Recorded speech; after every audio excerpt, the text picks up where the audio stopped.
I'm Dr. Vanessa Sinclair, and this is Rendering Unconscious.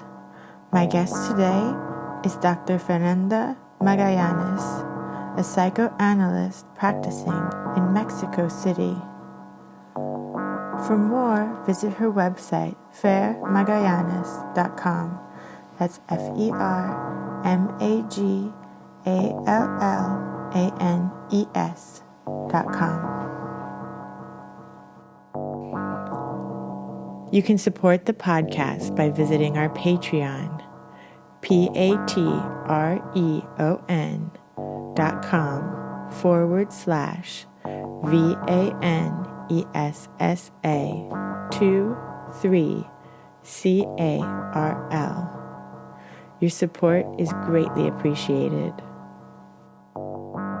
Links to everything can be found in the text accompanying this episode. How are you?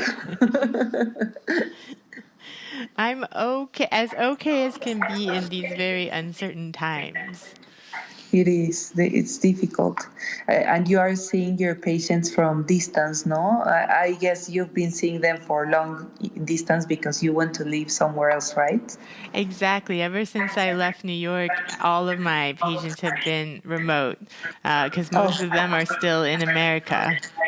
Okay. That's good. So there's no change now that they are calling you for a different circumstance because it's the same form of connection, no? Yeah, exactly. And most of them I've been seeing for a long time. So it's a established relationship. That's great. Yeah. But most of them are in New York, and New York is really scary right now. Yeah. It's now the city with the highest peak, no? Yeah. It's difficult. And how is it in Mexico City? Well, in Mexico City, we are still very uncertain because things have started to happen since a little bit of days ago. There are many dead people by now, and our population is full of obesity and full of many problems that might have like comorbidity with this sickness. Mm-hmm. So it's difficult. And to me personally, it has been difficult because my father has a condition that if he gets it, he will die. No, and his secretary got it. Oh no! So we are waiting to see if he has it or not, and I really hope he doesn't. But meanwhile, he just closed, of course, his office, and now he's home. And well, we've been a part of that. In general, the recommendation in the city is to be, since 20-something days ago, it's to be home. And all the regular recommendations they are almost the same than the ones in the US, but also our conditions are difficult because most of the people, like 80% of the population, live with what they earn a day. So it's very difficult for them to do quarantine, so they are not doing it, and I guess this will be quite rough, and I hope it is not, but I mean a miracle would have to happen, which is is very improbable, no? So maybe in next month everything will be very difficult. That's what the infectologists say. Mm-hmm. And there's not enough space, well, as in most cities, no? There's not enough space for dead people, there's not enough space for hospitals. So, well, it's really a really horrible situation is coming. I don't know if you also have that feeling, but it's a lot of a feeling of waiting and numbness, no, at some point. So yeah, and helplessness, because I feel like we just found out literally, I don't know, maybe half an hour ago that someone in our family is probably going to pass soon, and it's just like it just feels like there's just nothing you can do. It's just like waiting and observing all of this kind of tragedy and just feeling like totally helpless. Or like my father just got out of the hospital a couple of months ago, and I actually had a trip planned to the U.S. I was supposed to fly in the same day that they put the travel ban into place so that Europeans couldn't fly into the U.S. I was going to go see my dad, but, like he said, if something happened, I couldn't fly there. And even if I was there, I couldn't go into the hospital because they're keeping everybody out. Family members can't really even see their family members if they're sick. So it's just like there's nothing we could do, it feels like. I'm really sorry for that. So what's your idea with the dreams? Like you said, so many people have been having dreams about this. Yes, I've listened to my patients saying, "Oh, I've had this crazy dream or this bad dream," and I started talking about this with colleagues, and they all tell me, "Oh, all of our patients are saying that, and we are also having these really strange dreams, and so am I." So I usually keep a diary to myself on dreams. But now I decided that it would be a nice thing to do to make a collective dream diary, precisely because I think that one thing that is going to change permanently is the way we make community.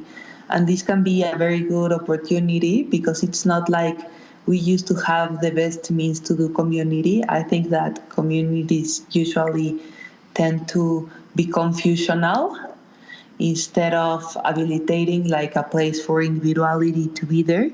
So I think that maybe using dreams and putting them in a platform may habilitate like a form of community through individuality, no? In these times of pain and in these times of trying to do something with losses and changes.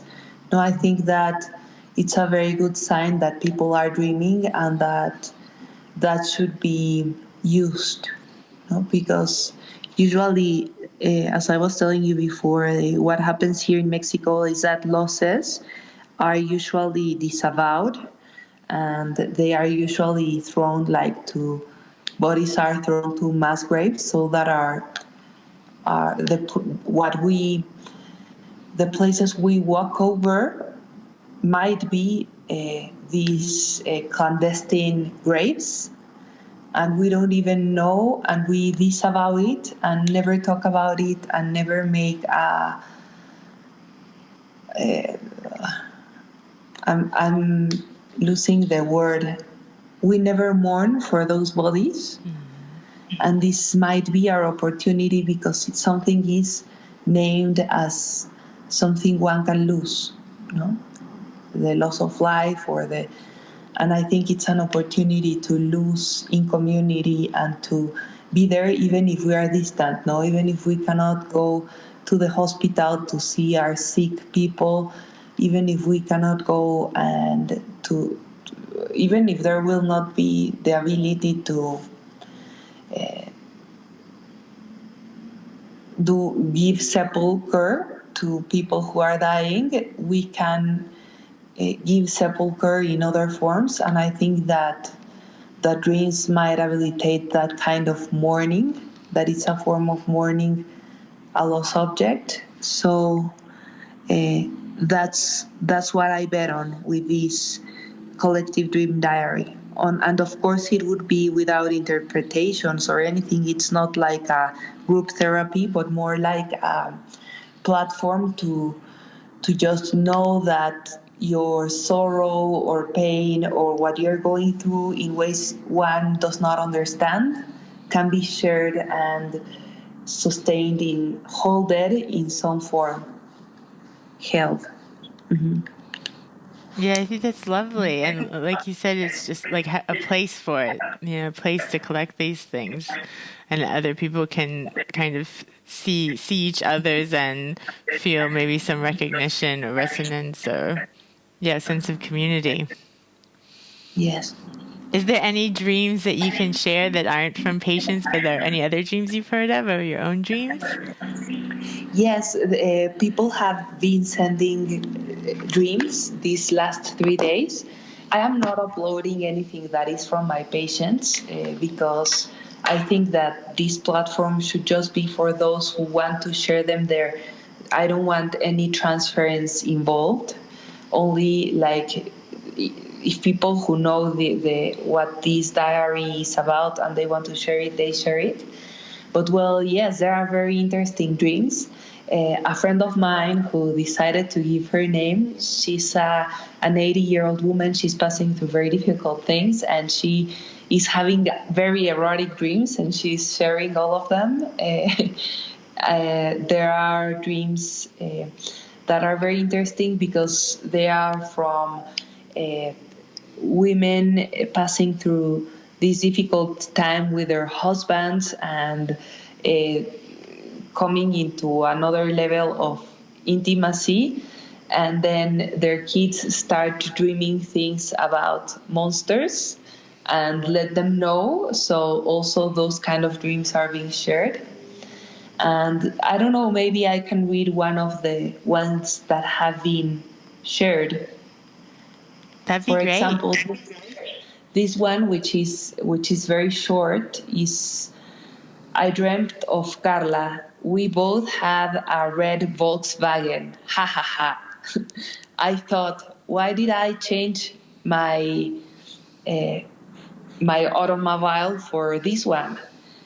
Maybe this is really nice. And I knew that we were going to a reunion or something important about the movement of women.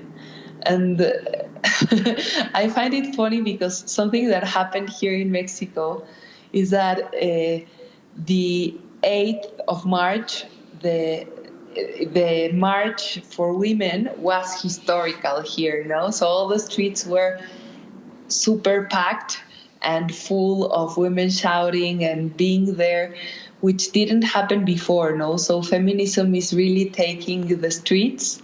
And the 9th of March, we all decided to not go out of home. And just after that, COVID Right.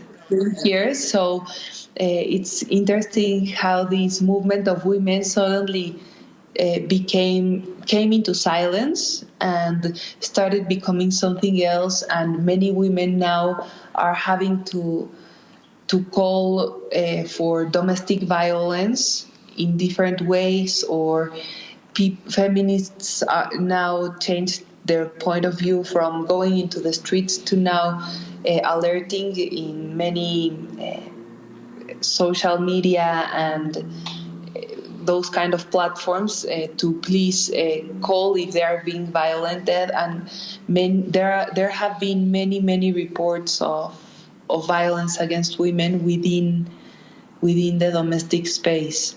So I am sure that, to me, bodies are political archives, and I also take very seriously that dreams might also be like our political folders, binders, documents.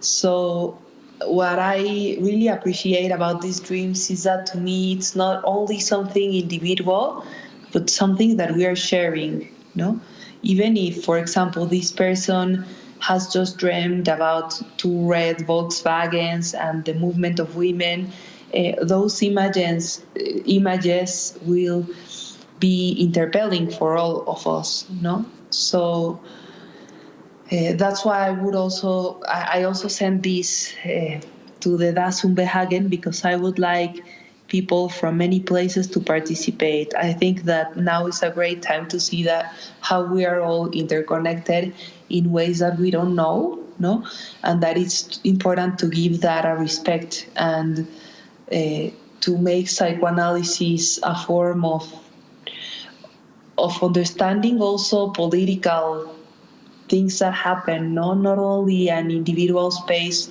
that is only for a certain kind of classes where you can pay and you can go in the couch and talk with your analyst, but the psychoanalysis can serve for many other purposes that are political and that remind us of how we are interconnected with each other, Absolutely.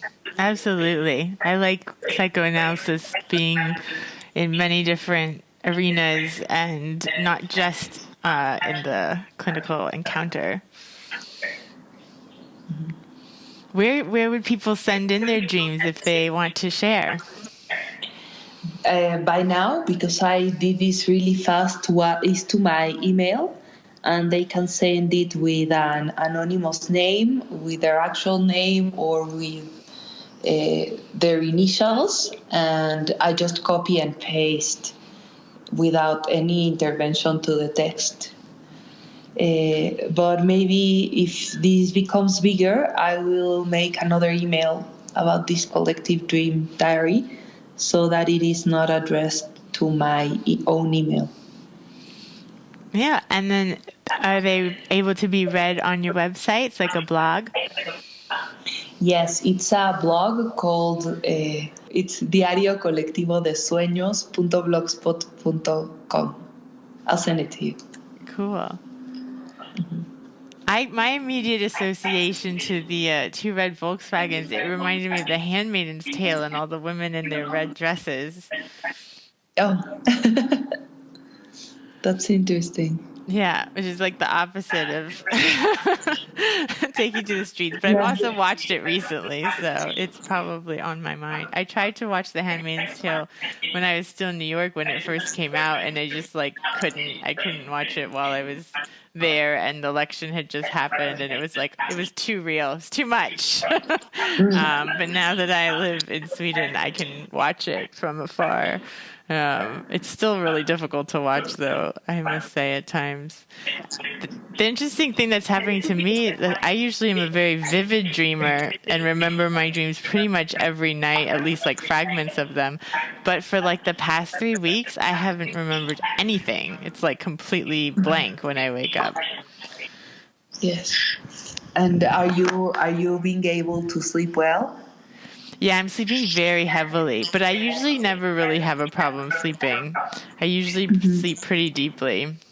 But it's like, yeah, I'm falling asleep like immediately and just completely knocking out for 8 hours and then waking up and like not remembering anything, which is really strange.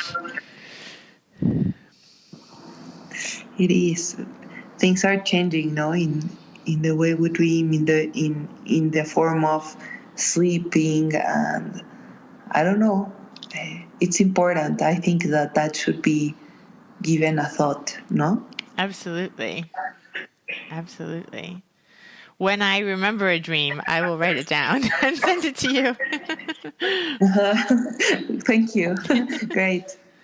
And I want to make sure to talk about your book, The Psychoanalysis, the Body, and the Oedipal Plot. Well, this is a book that I really have a lot of feelings for it, because I think that it's what helped me bind my end of analysis. I've been in analysis since I was really young because, well, when I was very little, I used to be very esoteric, and I think maybe that's why I'm interested now on this dream diary, because I used to be the witch of my school. So I would interpret dreams and kind of more into the paranormal. But that, of course, changed through time, and I had to transform that into something more serious, and decided to study psychoanalysis at a very young age, when I was about 13, because I wanted to dedicate my life to dreams, But all of a sudden, I lost that until I had many symptoms, and I really needed analysis. So I started going at a very young age to analysis, and had been there for years and years with 3 different analysts. And to me, it was very difficult to know at what point I would end that analysis, if I would have to be there for all my life or not, and when does it end. And all of a sudden, while I was with Alfredo Valencia as an analyst, I started to be very interested on subjects on sexual difference. And this book helped me bind that, but those differences, and to give a think to them again, but it also helped me do a new writing that allowed me to end my analysis. And that's the biggest importance sentimentally for me with this book, Psychoanalysis, the Body and the Oedipal Plot, a critical reimagining of the body in psychoanalysis. While I was trying to structure like a reimagining of the body, I think I was giving an account at the same time of my own analysis without stating it as such, and passing from being an analysant to assume myself as having my own form of doing analysis with my patients, and as having my own form of listening, but also as someone who has her own voice, like giving a voice to myself. So different than my first book, this book was about giving voice to myself much more than giving voice to the authors I was reading. This was much more like, I'm going to state these ideas and I'm going to use these authors to say what I want to say, instead of saying Freud said, Laplanche said. It was much more about saying, I am saying, So that's why I think this book is very important to me. And theoretically, well, it is a departure in psychoanalysis that is different to try to think of sexual difference, but also to try to think of alterity. I think that sexual difference in psychoanalysis has been binary, well, of course, because it was created in modern times. And I think that Freud was affronting an epistemic fall of the body, and that he was trying all the time to give an account of that, of what he was listening to. And he was really keen to Oedipus precisely because that was something that was being read in his time in all German schools by young kids. I mean, he read for the first time Oedipus Rex. We can see in his letter to his friend Flus, when he was very young, how he was reading already Oedipus Rex and translating it, and how he was very proud that he had the highest grade for doing so in his class, So and he told his friend like, "Hey, fools, keep my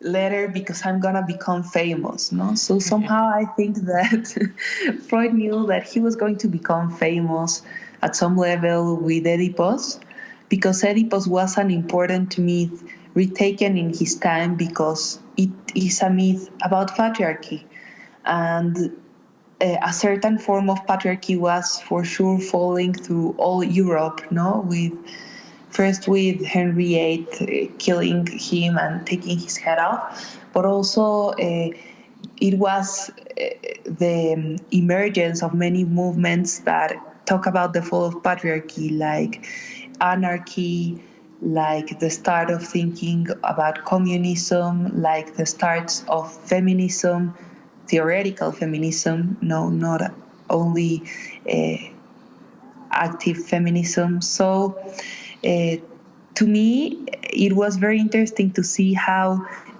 women were viewed before this, how the body of the women were also suffering a fall because patriarchy was falling, that certain form of patriarchy.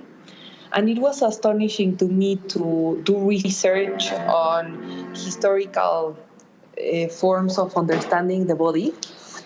And to me, it was amazing to see how, in those times, how they thought of, about the creating life was always to the idea of men having a relationship with God that would allow men and God give life via a vacuous space, which was women, and who had no rights, And women were starting to have this political body that started to matter and they were at the same time trying to fight for it. And I got really involved on how hysterical women, above what medicine of that time, Charcot and people in La Salpêtrière started to see. A part of that, there was a historical context that was making them sick, which was they didn't have a uterus. They were only bodies to be seen by men. They were only bodies to be property of men. But as soon as they started to somehow assimilate how they were also political bodies, they would have to assimilate that they had a role in reproduction and a role on life, on giving life. It was not just being a space of men. It was having their own body. So this having their own body brought many problems. And I think that hysteria in that time was talking of this problem. It was somehow speaking through their body how they could not make their uterus and their cells from their own. And to me, it's really sad how somehow medicine of that time tried to capture within the side of the patriarchy that was falling, again, their bodies. So all these women in La Salpêtrière would be bodies if they were seen, and they would be sick bodies. So these kind of findings that I was making while doing my research really inspired me to try to think of the other epistemic crises that our bodies are going through in these times. I think this can be really connected to my idea of the collective dream diary, because I think that what I'm trying to do there is to try to establish or try to think of new forms of making community which are falling, and trying to elaborate a form of thinking of our bodies in community, even exactly because there's an epistemic crisis right now because of COVID, of what we think of our bodies and of how we used to think of life and community. So in this book, what I was trying to do is think of this epistemic crisis of sexual difference, and to think how if Freud had the genius to listen to those women instead of just seeing them, which is a great feminist step, not capturing them through his side, but trying to listen to what they said, which is somehow saying like, okay, these women never had a body, but now they are speaking, and this is what their body is. And I think it's a really nice gesture of Freud that he always kept on wondering, what is it to be a woman? What do women want? Because, of course, it seems as if no man had made those questions, even if he was, of course, trapped on a very binary form of his time. He was starting to make those questions and starting to give voice to what those women were saying by writing about those cases, and by saying, for example, in the Dora's case, please do not take this as something literary. Please take this as a case, but I would understand if you would take this as something literary.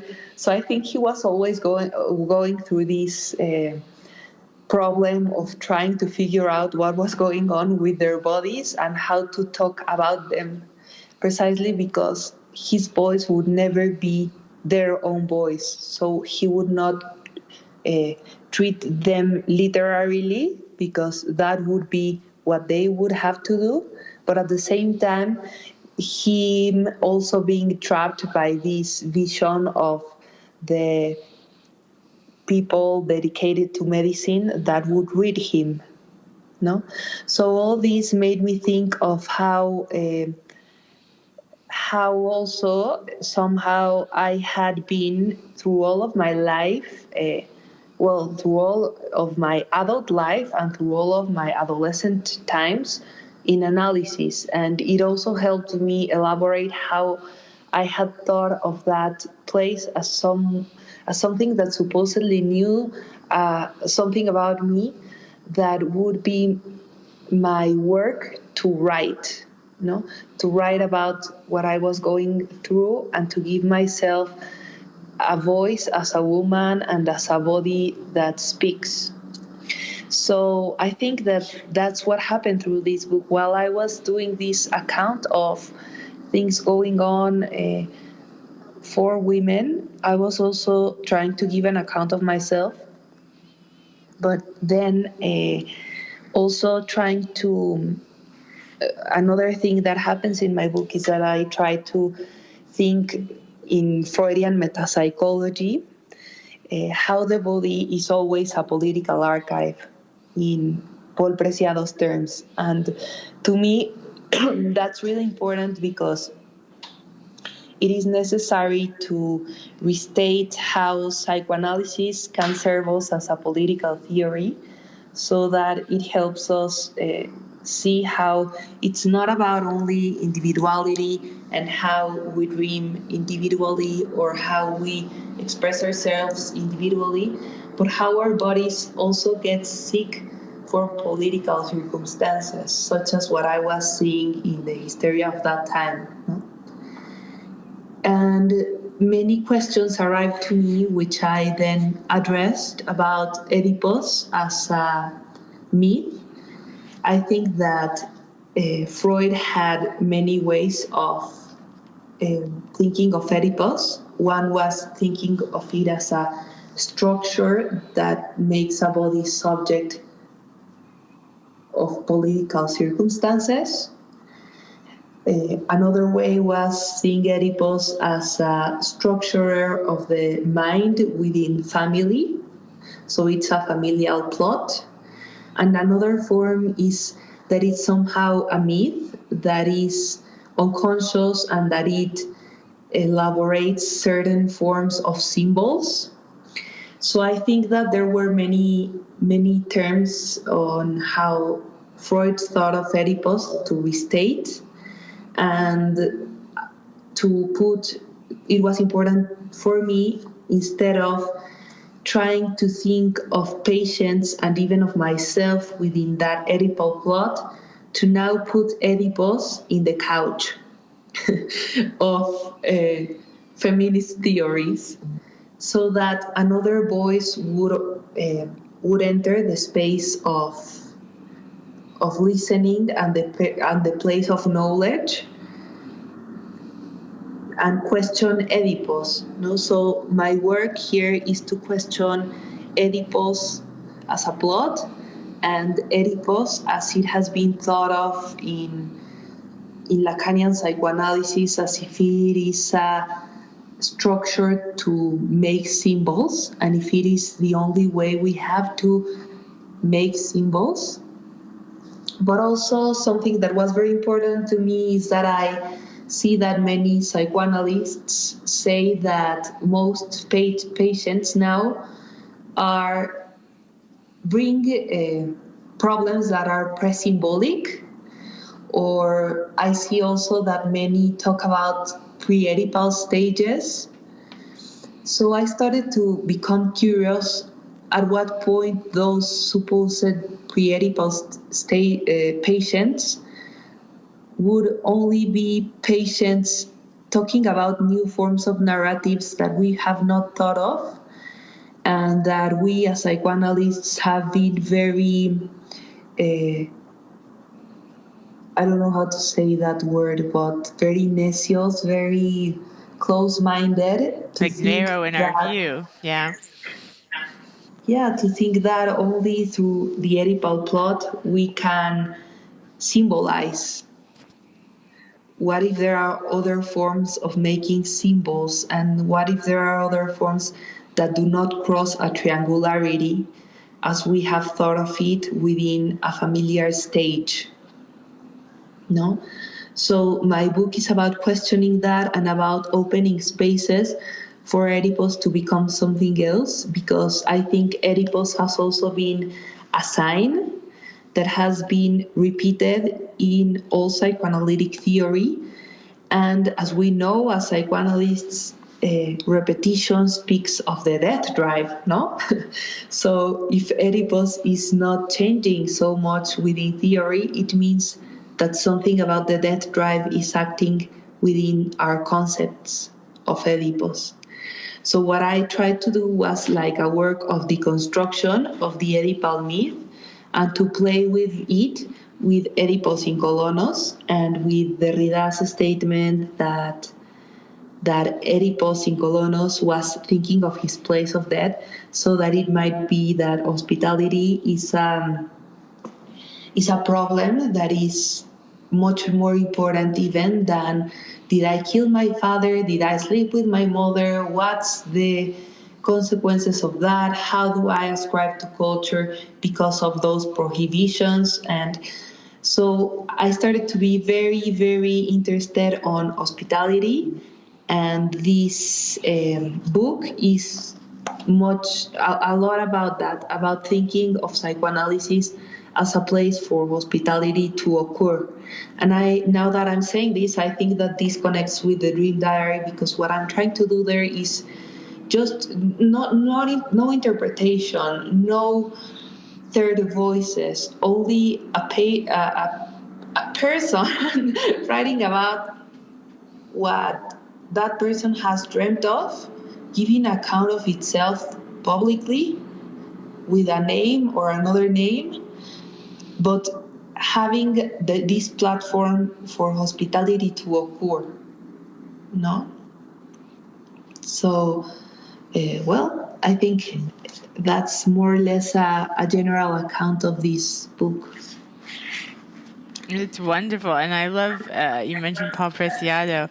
I love that he says that instead of getting rid of Oedipus, you save Oedipus from the Freudian norm and give him the chance to accept his own vulnerability and alterity. Yes. I was very flattered by that commentary by Preciado. And I was especially happy about that because did you see what happened in the Congress in France, where Preciado gave his statement next to the analysts? Oh, that was awesome. I'll send you the document. He got up there. He was invited for this Congress about the feminine, and he did this really great statement speaking of Kafka's monkeys. I don't know what's the exact translation, but how he feels as if he was a monkey talking to these people who still speak in patriarchal terms, and he questioned them. No, okay, let's see. You are psychoanalysts, but who of you can declare yourself a gay psychoanalyst? And nobody raised their hands. No, and then who of you have thought that this Congress name is very strange, like femininity? How come? Are we still talking about femininity? Is there another chance of something else? Who's talking about femininity? Is it a man? No? So there were these kind of questions that were very disturbing for some of them, and Troy was in flames. But at the same time, there were so many people that were very excited because this is something that has to be given a thought within psychoanalysis, know how binaries have come to ridiculous terms. For example, the feminine and the masculine positions in Lacanian psychoanalysis. I find them to be very ridiculous, because even if they are positions and they do not speak about women or men in terms of their organs, no, which is also a construction, maybe, no, they are still calling feminine and masculine positions. Why the use of those terms, no? Or why the use of phallic symbol? I understand it's much more complex and much more much less like it's a penis or something like that. No, it's something more elaborated. But anyhow, it is still being called like that, no? And still many analysts think of the end of analysis as the feminization or as, which is, to me, is like, that's very weird. And we should think about this seriously, no? No, absolutely. I agree because I think Todd McGowan and I talked about this on one episode of the podcast. It's like, I understand the argument that the phallus isn't really the phallus and like why, the argument for not changing the term, but like, why not just use a different term? Like you're still using the old language and like why, even if it would be just an exchange of the same thing just for a different word, like that could help a lot of people enter psychoanalysis that are really turned off by that, Yes, and saying phallic symbol, I also think that even if it's very abstract and beyond what the penis is and whatever, it is still giving an account of how things get to be symbolized only through patriarchal terms. No? Exactly. Which, of course, is a reality that has existed. But what if something else occurs? Might happen, no? Yeah. I'm going to change it.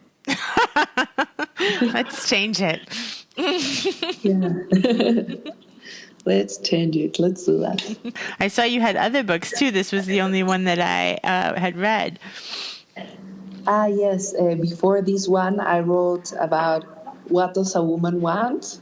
But it's a book when I read it that I can see how it's very different from this one, because in this one I'm using my own voice, and in that one it's like I was in a process of starting to study psychoanalysis more seriously and trying to be liked, no, and trying to be under the terms of what theory had invented. So I was more or less trying to do out of my practice something that I was learning from and not something that was my own voice. So I can see that because I was very much in what does a woman want? What did Freud say about women? What did all these men in psychoanalysis say about women? I'm going to do a compilation. And after that, I'm going to do some questions, no? And that's what I did. But those questions were like the start to try to give myself my own voice. So I really love that book for that. And it's also like an interesting compilation of how women have been thought of within psychoanalytic terms. Right now, I'm more interested not on reading men psychoanalysts, but on reading mystics. So I'm starting to read Teresa de Jesus, and her experiences of mysticism, which are really interesting to me, and Sor Juana Inés de la Cruz, because to me it's very interesting to see how these women got their own voice while also being crazy in their own terms and doing something incredible about it. And interested on that, I was very excited a month ago because, well, of course, life has changed so much from a month ago until now. But a month ago, I was excited because I was organizing a congress here in Mexico City called Freud Extraterritorial, or Extraterritorial Freud. And it was about thinking of Freud as that man that was somehow out of medicine, out of literature, out of so many disciplines, but also so in them, and how he had so many effects in all those disciplines. So the Congress was going to be about that. Of course, we canceled it because now we think that it's not important right now, but because of our circumstances. But I hope that it can be important again in some other time. And if it is, and I do it again and organize it again, this was going to be on 21st, 22nd, and 23rd of April. But if I organize it again, of course, Vanessa, you're invited to come here to Mexico to talk about something related to that. Absolutely. I was just thinking I have to know about that and go. So perfect. Yes. Yes, that would be amazing. That sounds amazing. And it's so true. He's like in all disciplines and none. Yeah, and having such an effect in all those disciplines, no? And I think that that has been also something I want to retake and to state within psychoanalysis, how it is so important to give voice to ourselves. I think that Freud was very aware of that, even if he had his difficulties and wanted to be liked by people studying medicine, and these medical doctors with a lot of prestige. He wanted to be liked by them, but at the same time, he could have a little bit of freedom on speaking in his own terms and being creative and inventing new forms. And those new forms are what is valuable to me within psychoanalysis. Those psychoanalysts' point of view I appreciate the most are those which are original and that come from a personal process and, of course, a political process within one's own body, no? But it's like the own way of transmitting that and making something original out of it. And I think that communities must nurture of that individuality instead of making psychoanalysis a boring discipline that is always like repeating concepts or repeating what the other said and trying to make something out of what Lacan or Freud or Winnicott said. I think that has to stop because most people have very valuable things to say by themselves, no? So one of the proposals of this Congress is to invite people who want to say something by themselves, somehow as Freud did, but to talk about this strangeness and foreignness that Freud lived, to somehow honor how psychoanalysis is always at the margins and how psychoanalysis is about giving voice to that which is at the margins and which is desire, which is problematic, which is ambivalent, to give voice exactly to that, no?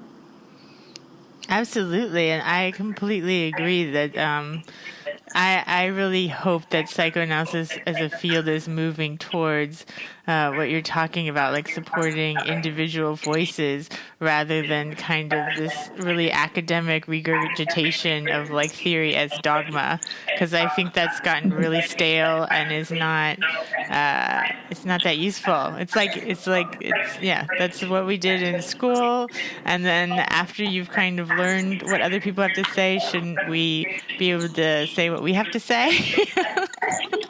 Exactly. Yes.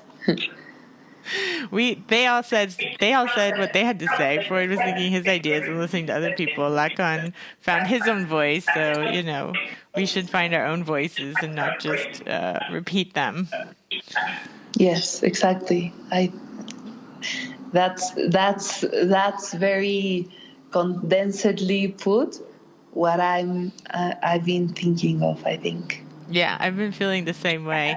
And I've been talking to more and more people that are feeling the same way. So it's good to see that that's finding a community. There's a community in that as well. And I was also going to say, my husband and I have done these conferences that are like psychoanalysis and the esoteric, and we've had like psychoanalysts on the same panel with like santeros and quimbanda tatas and voodoo priests and things like that. So next time we have one of those, you'll have to come.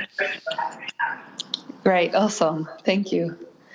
And yes, I think that also this crosses the problem of institutions, no? That somehow maybe a lot of the problems that happen within institutions and that reiterate more and more problems is the problem of power, no? And how some people end up like representing their voice, while that voice is exactly what should be moved, no?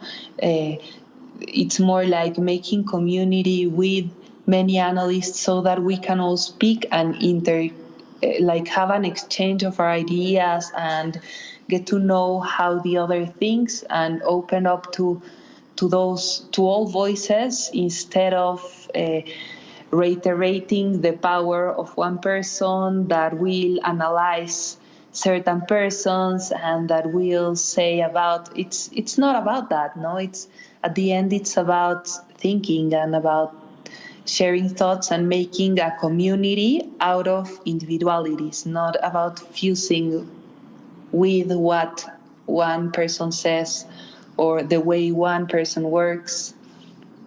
So I think that's very important, and that now during the pandemics we have also this opportunity because we are somehow, I like how they say in this lockdown, as if we are locked inside our homes, but it's an opportunity somehow to liberate ourselves and to be able to connect with that which we think of and to try to communicate in the new ways that we are affronting because of these pandemics.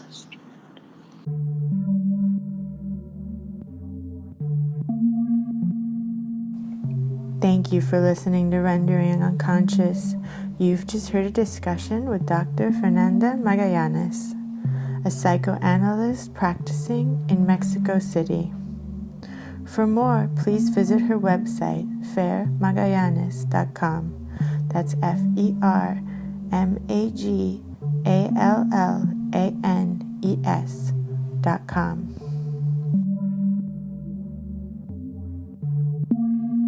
Rendering Unconscious is also a book. Rendering Unconscious, Psychoanalytic Perspectives, Politics, and Poetry. Available from Trapart Books, 2019. Now also available on iBook and Kindle. For more, please visit our publisher's website, trapart.net. That's TRAPART.net. You can support the podcast by visiting our Patreon, patreon.com/VANESSA23CARL. Your support is greatly appreciated. For more information, you can visit my website, drvanessasinclair.net, or the podcast website, renderingunconscious.org. Links to everything can be found in the text accompanying this episode. And now, Dark Moon, from the album Cut to Fit the Mouth. Available from Highbrow Lowlife and Trapart Editions.